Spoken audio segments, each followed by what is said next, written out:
Apocalipse capítulo 20.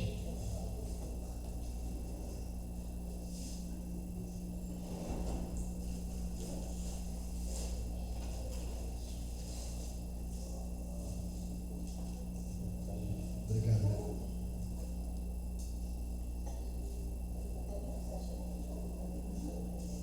Nós leremos do versículo 11 em diante. Apocalipse capítulo 20. Não tem como errar, que é o último livro da Bíblia, né? Apocalipse capítulo 20, versículo 11 em diante. É interessante a gente pensar no livro de Apocalipse, e principalmente no assunto que eu vou tratar hoje, que nós estamos vivendo um cenário político, global, mundial, ao mesmo tempo tenebroso, preocupante, no que diz respeito ao mundo, mas no que diz respeito aos crentes, um ambiente de esperança, de apreensão, porque tudo isso que está acontecendo já foi previsto pela Bíblia há muito tempo atrás, e não apenas de ter sido predito e previsto, mas também que aponta para a volta do Cordeiro de Deus, que, como diz a Bíblia, esteve morto, mas está vivo. O Senhor voltará. E nessa volta de Jesus, nós seremos contemplados o novo corpo glorificado, sairemos desse mundo tenebroso, estaremos na glória com o Senhor. Esperança para o crente, tristeza, preocupação, catástrofe para aquele que não fez uma decisão por Jesus, como nós veremos. E Apocalipse revela muito do que vai acontecer. E nesse capítulo 20 é o desfecho de Deus para a obra da salvação, é a consumação de tudo que estava e que ainda está nos planos de Deus. Capítulo 20, versículo 11 diz o seguinte, 11 em diante. Depois vi um grande trono branco e aquele que nele estava sentado. A terra e o céu fugiram da sua presença e não se encontrou lugar para eles. Vi também os mortos, grandes e pequenos, em pé diante do trono. Livros foram abertos. Outro livro foi aberto, o livro da vida. Os mortos foram julgados de acordo com o que tinham feito, segundo o que estava escrito nos livros. O mar entregou os mortos que nele havia, e a morte e o Hades entregaram os mortos que neles havia. E cada um foi julgado conforme, de acordo com o que tinha feito. Então a morte e o Hades foram lançados no lago de fogo. O lago de fogo é a segunda morte. Aqueles cujos nomes não foram encontrados no livro da vida foram lançados no lago de fogo. João teve uma visão de Deus e uma revelação, porque revelação é o nome correto do livro de Apocalipse. E ele escreve tudo o que ele tinha visto nessa revelação, ou nessas revelações que ele recebeu quando estava exilado lá na ilha de Pátimos por volta do ano 90 depois de Cristo. Ele escreve e os acontecimentos vão se desenrolando à medida que ele vai tendo essa visão, e ele chega aqui no ápice, no clímax, no capítulo 20, e traz para nós uma visão do grande trono branco. Não sei se vocês já ouviram falar disso, o grande trono branco, ou o juízo final. A Bíblia é uma fonte de sabedoria e orientação para milhões de pessoas em todo o mundo. É o livro mais lido do mundo, mas ao mesmo tempo talvez o mais ignorado. Na Bíblia encontramos histórias inspiradoras e ensinamentos profundos e promessas de esperança para o povo de Deus. Um dos eventos mais significativos mencionados nas Escrituras é o grande trono branco, o momento de julgamento final descrito no livro do Apocalipse. Veja que não fala o trono branco, o grande trono branco. Haja vista a importância e o tamanho desse trono e desse evento. O grande trono branco é mencionado então no capítulo 20 de Apocalipse, como eu li do versículo 11 a 15. Nesse trecho o apóstolo João descreve uma visão em que viu um grande trono e aquele que estava assentado nele. E ele diz, como nós lemos, que diante dele a terra e o céu fugiram. Esse trono representa o julgamento final de todas as pessoas perante Deus. É um momento de prestação de contas em que cada indivíduo será julgado de acordo com ações e o estado do seu coração. Mas não sei se vocês prestaram atenção, se vocês conhecem o plano de Deus. Esse julgamento do trono branco, ninguém dele sairá ileso. É um julgamento para condenação, gente. Porque esse julgamento não é o julgamento dos crentes. É o julgamento de todos. Vocês perceberam que João está dizendo que quem vai ser julgado? Mortos, que vão ressuscitar para serem julgados. Que mortos são esses? Os mortos de todos os tempos que não tiveram encontro pessoal com Jesus. E aí vocês vão dizer, mas os crentes onde estarão? Estarão nesse lugar? Sim, estarão não para ser julgados, estarão como juízes, como eu vou descrever. Esse trono é o momento em que Deus vai exercer o seu papel de juiz justo e condenar justamente todos aqueles que tiveram a oportunidade de se converter e não fizeram. Todos aqueles que passaram por igreja, tiveram momentos de ter um compromisso com Jesus e não tiveram. E nesse julgamento receberão uma sentença justa de condenação. Mas o que é o trono branco? Vamos primeiro pensar no que é o trono branco e a sua composição, como é composto esse trono branco. E quando a gente pensa no trono branco e pensando no trono de juízo, a gente lembra, de julgamento, filmes que a gente assiste, ou se alguém já foi no julgamento, tem uma ideia do que é. Primeiramente vamos pensar na composição desse trono branco a partir daquilo que nós lemos. É um trono que descreve ao mesmo tempo a majestade e a grande autoridade de Deus. Este é o trono do Rei dos Reis, do Senhor dos Senhores. O trono onde cada sim vai ser sim e cada não é um não absoluto e final.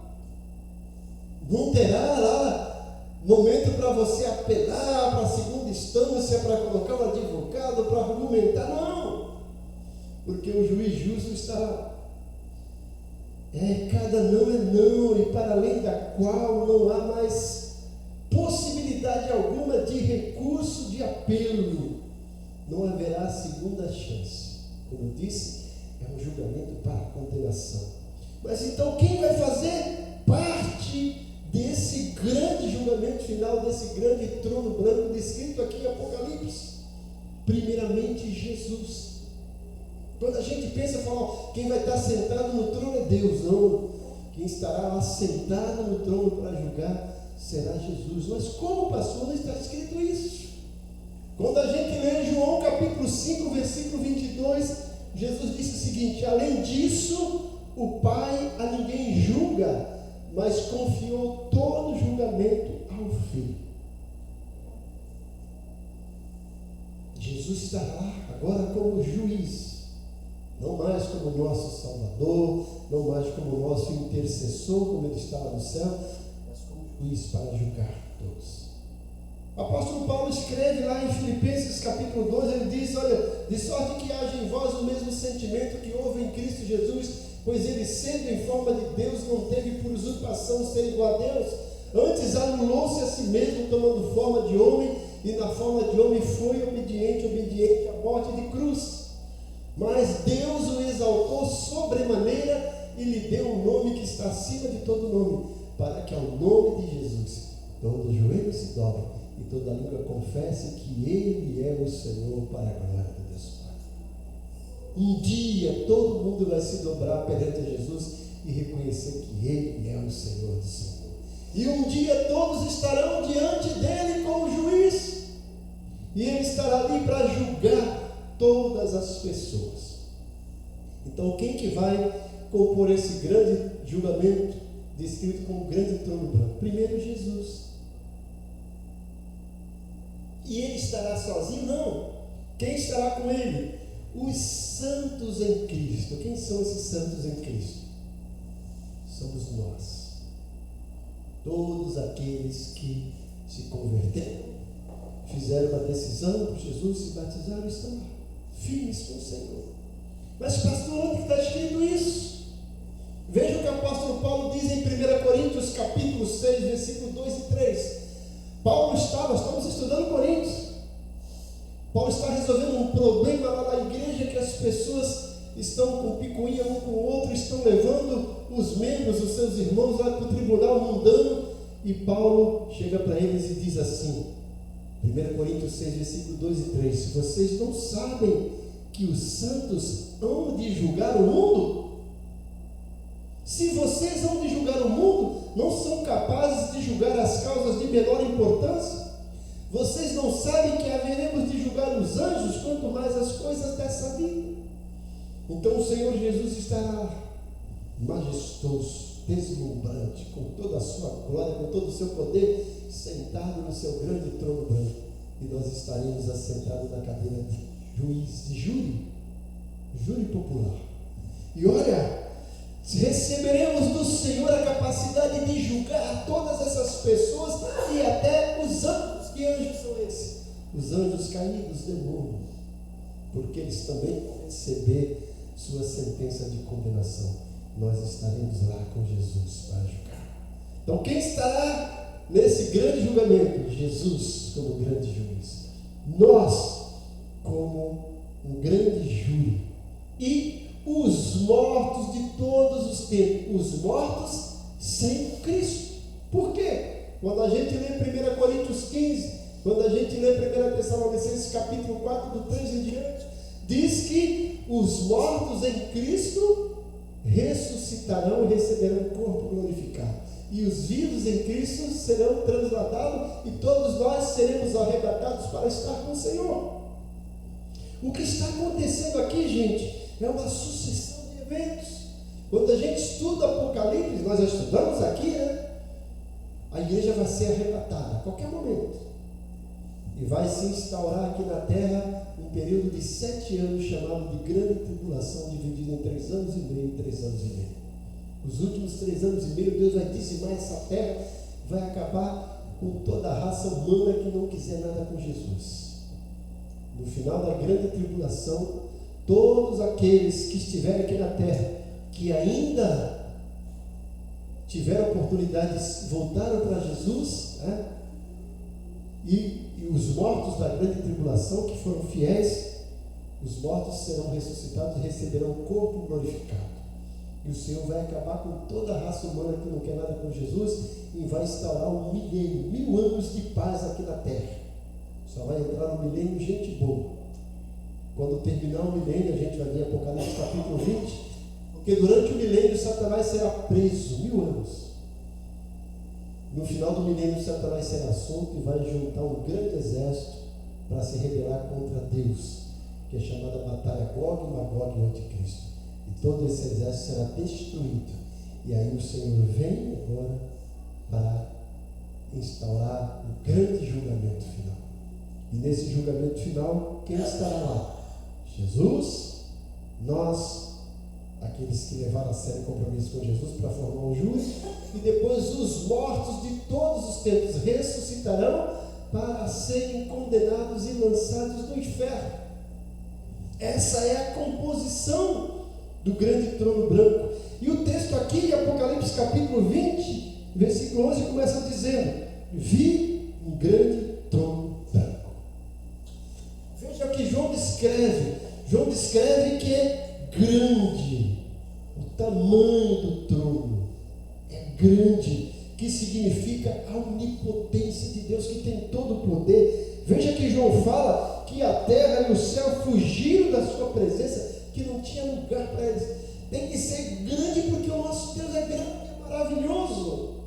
E porque tem que ter espaço para ajudar todo mundo, né, gente? De todos os tempos.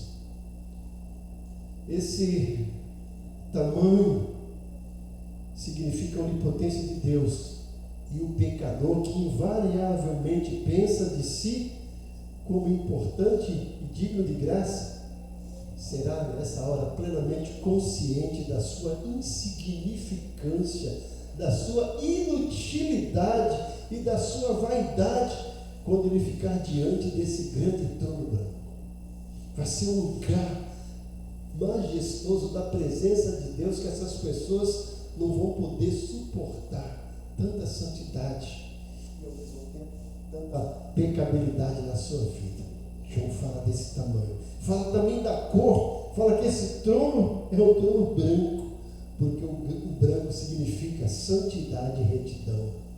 Trata-se do trono santo, porque o Senhor é santo, Deus é santo, e nós somos os santos do Senhor que estaremos lá para efetuar esse julgamento contra todos os pecados. Então, o trono branco, o que é? Teve essa composição. E qual é a importância do trono branco para a igreja e para o mundo? O grande trono branco é de extrema importância, pois representa o fim da graça, do período da graça de Deus. E ao mesmo tempo a consumação do plano de Deus para a humanidade. É o momento em que a justiça divina será plenamente manifestada e executada, e todos receberão verdadeiramente o que merece. Ninguém vai poder contestar. Esse evento lembra da importância de vivermos de acordo com os princípios divinos durante a nossa jornada aqui terrena, a nossa jornada aqui na terra, gente. Então, é necessário que busquemos viver uma vida de retidão, de amor ao próximo, de obediência aos mandamentos de Deus, pois sabemos que um dia prestaremos conta de tudo que fizermos. E se nós levarmos uma vida séria aqui diante de Deus, esse trono branco para a gente vai ser como se fosse uma festa para sermos condecorados. O grande trono branco é a esperança para os crentes. Por quê? Porque embora o grande trono branco seja um momento de julgamento, os crentes têm uma esperança inabalável. Aqueles que colocaram a sua fé em Jesus como seu Salvador pessoal têm a promessa de vida eterna ao lado de Deus. Jesus disse lá em João 5,24, para os crentes, hein? Em verdade vos digo que quem ouve a minha palavra e crê naquele que me enviou, tem a vida eterna. Está dizendo, já tem, presente. Não entrará em juízo, mas já passou da morte para a vida. Então essa é uma promessa maravilhosa para todos aqueles que escolheram seguir Jesus. Aqueles que fizeram uma decisão para Jesus, estão fiéis no compromisso de seguir e servir a Jesus, pode ter certeza que eles não participarão desse julgamento como réus, participarão desse julgamento como juízes, como júri. Então, o grande trono branco é importante, primeiro porque é momento de esperança para o crente, mas para aquele que não é um crente é um momento de tristeza, de angústia, de dor, catástrofe, porque lá não vai ter, como eu disse, não vai ter apelação. E quando eles ouvirem o nome ser chamado e ver lá que não está no livro da vida, a sentença não é, olha, volte para a terra, eu vou te dar uma nova oportunidade, fica no purgatório, porque isso não existe. Ah, você vai reencarnar, isso não existe. A sentença é, ó, e vai lá para o lago de fogo, para o inferno, onde há pranto e ranger de Satanás e os seus anjos. Então, para o mundo, vai ser um momento de tristeza, de angústia, catástrofe. Então, para o crente, é alegria e esperança. Para o mundo, é tristeza. E como será esse julgamento do grande trono branco? De acordo com as Escrituras, gente, todos comparecerão diante do trono branco. E nesse momento, livros serão abertos.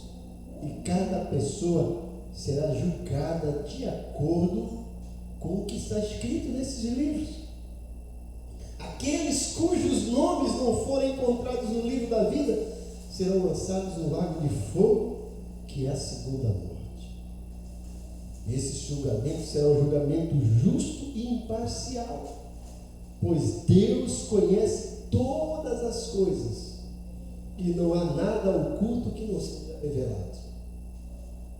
Serão consideradas não apenas as ações externas, mas também os nossos pensamentos, intenções e motivações do coração de cada indivíduo. Mas como eu disse, quem será julgado? Sabemos que esses que são julgados não são salvos, porque eles não fazem parte da primeira ressurreição. Veja o que diz Apocalipse capítulo 20, versículo 6. Vamos ler desde o versículo 1.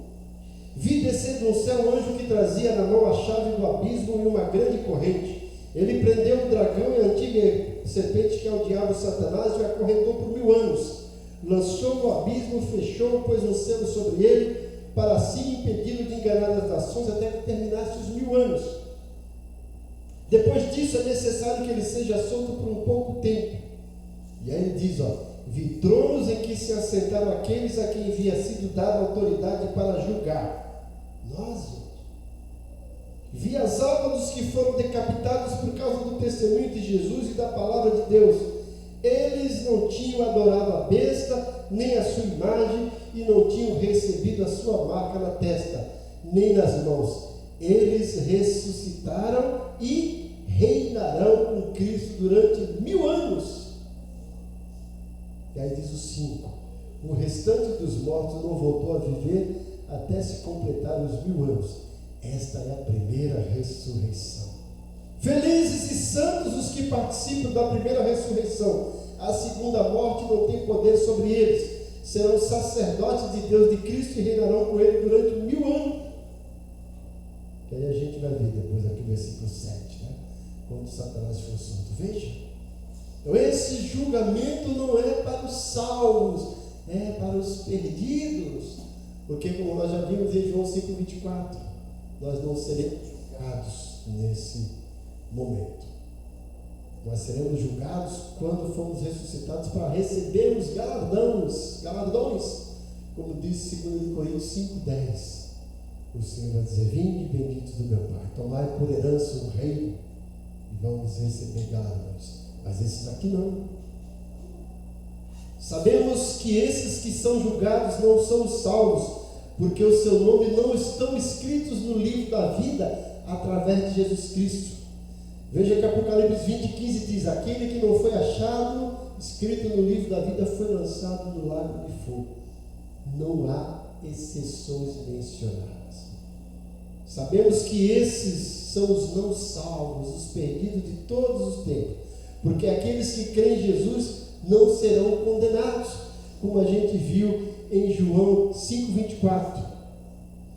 E diz assim, em João também 3,18: quem nele crê não é condenado, mas quem não crê já está condenado, porquanto não crê no nome do Filho de Deus. Olha aí, gente, já hoje, quem crê já não será condenado, não vai passar. Agora, quem não crê já está condenado, só vai lá para receber a sentença de condenação. Então esse julgamento é para pecadores de todos os tempos. E quais serão as bases para esse julgamento? Será um julgamento de obras. E isso significa que todos os que serão julgados ante esse trono branco são condenados, porque são todos pecadores. E aí, a Bíblia fala que serão abertos livros nesse julgamento. Que livros são esses? O primeiro livro é o livro da vida que será aberto. Este é o livro que contém os nomes das pessoas de todos os séculos que estão eleitas em Cristo de acordo com o pré-conhecimento de Deus. Veja o que diz Apocalipse capítulo 13, versículo 8 e capítulo 17, versículo 8. E adoraram a todos os que habitam sobre a terra, estes cujos nomes estão escritos no livro da vida. O livro da vida do Cordeiro que foi morto desde a fundação do mundo. A besta que viste já não é que há de subir do abismo e irá à perdição, e os que habitam na terra, cujos nomes não estão escritos no livro da vida desde a fundação do mundo, se admirarão vendo a besta que era e que já não é mais, mas que virá. A própria existência desse livro, gente, irá lembrar a todos, a todo pecador, que um Salvador veio a esse mundo para morrer pelos pecados dos homens e que a salvação foi oferecida a todos os que queriam. O livro da vida será desenrolado, porque muitas pessoas naquela grande multidão têm tido como garantido que os seus nomes estarão lá, achando que estão lá porque meu nome está no rol de membro da Igreja Batista Ebenezer, meu nome está no rol de membro da Igreja Assembleia de Deus, eu sou membro da Batista da Lagoinha, eu sou membro da Bola de Neve. Não é isso que vai estar. No livro da vida vai estar o nome daqueles que levaram a sério o compromisso com Jesus. Não é o rol de membro que te garante estar no livro da vida. É o rol do livro da vida. Se seu nome realmente está escrito no livro da vida, você não vai ter problema nenhum. E a Bíblia fala aqui em Apocalipse 21, né? João fala aqui, vi também os mortos, e ele fala aqui, o versículo 12, vi também os mortos, grandes e pequenos, em pé diante do trono, e livros foram abertos. Outro livro foi aberto, o livro da vida. Então o livro da vida vai ser aberto, e os nomes que não estiverem lá. Então vem lá o camarada lá, e Jesus fala, vê se o nome dele está aí. Não está. Teu nome não está. E se essa pessoa reclamar? E aí o texto aqui fala que serão abertos outros livros, como diz aqui Apocalipse. Foi aberto livros e o livro da vida. Eu fico imaginando nisso, gente, e o que me vem à mente é o seguinte: o camarada vai lá perante Jesus para ser julgado, já sabe que está condenado, mas Jesus, com o julgamento justo, veja aí, anjo, se o nome dele está lá. O anjo pega o livro, mas ele não está aqui. E esse camarada fala, Senhor, eu fiz tanta coisa boa. Opa, abra os outros livros aí, os livros das obras. E eu fico imaginando isso, é como se fosse um filme, né? É como se Jesus passasse no telão. Abre esse livro aí, né? Digital, e passa assim. Opa, olha lá, dia tal e tal, você ouviu um programa de televisão, fizeram um apelo, você não quis.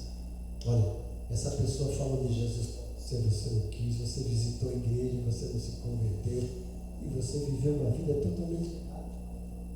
Então, meu camarada, você não está no livro da vida, e nesses livros aqui você está como condenado. Ó, espera aí para guardar a sua sentença. É isso que vai acontecer, gente. Nesses livros, que não é o livro da vida, é mantido o registro de todas as obras dos homens, incluindo cada palavra inútil, cada coisa secreta do seu coração. Veja que Romanos diz, mas eu vos digo que toda palavra ociosa que os homens disserem, hão de dar conta no dia do juízo. Depois ainda diz, porque não há coisa oculta que não haja de se manifestar, nem escondida que não haja de se saber vir à luz. No dia que Deus julgar os segredos dos homens por Jesus Cristo, segundo o Evangelho. E lá no Salmo 50, versículo 16 a 21, descreve o tipo de coisas que serão vistas no julgamento do trono branco. O salmista diz: mas ao ímpio diz Deus: que fazes tu em recitar os meus estatutos e em tomar a minha aliança na tua boca, visto que odeias a correção e lanças as minhas palavras para detrás de ti? Quando vês o ladrão, consentes com ele, e tens a tua alma como parte com os adúlteros. Soltas a tua boca para o mal, e a tua língua acompanha o ganho. Assenta-te a falar contra teu irmão, fala mal contra o filho da tua mão. Estas coisas tens feito, e eu me calei. Pensavas que era tal como tu, mas eu te arguirei e a porei em ordem diante dos teus olhos. Então, nesse dia, gente, ninguém vai ter desculpa diante de Deus. E o que a gente conclui com isso? O que isso traz de importância para nós, como eu disse? Primeiramente, nós sabemos que todos darão conta diante de Deus, de uma forma ou de outra. E aí, o que você prefere? Passar pelo tribunal de Cristo para receber bênção e dizer: vinde bendito do meu Pai, tomai por herança o reino? Ou você quer pagar para ver e esperar o julgamento do trono branco para ouvir a sentença de Jesus: apartai-vos de mim, porque eu não vos conheço.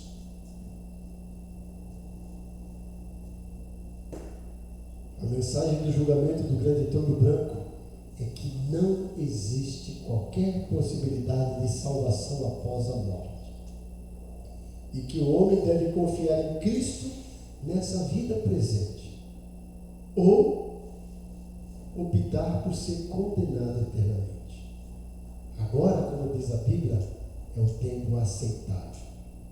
Agora, um gracioso Salvador espera para receber o primeiro sopro de arrependimento da nossa parte.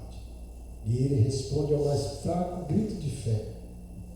Então, não despreze como não crítico e urgente. Não adie para algum outro dia o recebimento da misericórdia oferecida nesse momento. Não nutra uma esperança de uma vaga segunda chance, mas apegue-se a Jesus. Feche agora a questão e você saberá com toda certeza que não terá parte na condenação pronunciada nesse grande trono. O próprio Senhor disse, como eu falei antes: na verdade vos digo, que quem ouve a minha palavra e crê naquele que me enviou, não entrará em condenação, mas passou da morte para a vida. Isso é esperança para o crente. Agora, a tristeza do ímpio está em Mateus 7,23. Apartai-vos de mim, vós todos que praticais iniquidade.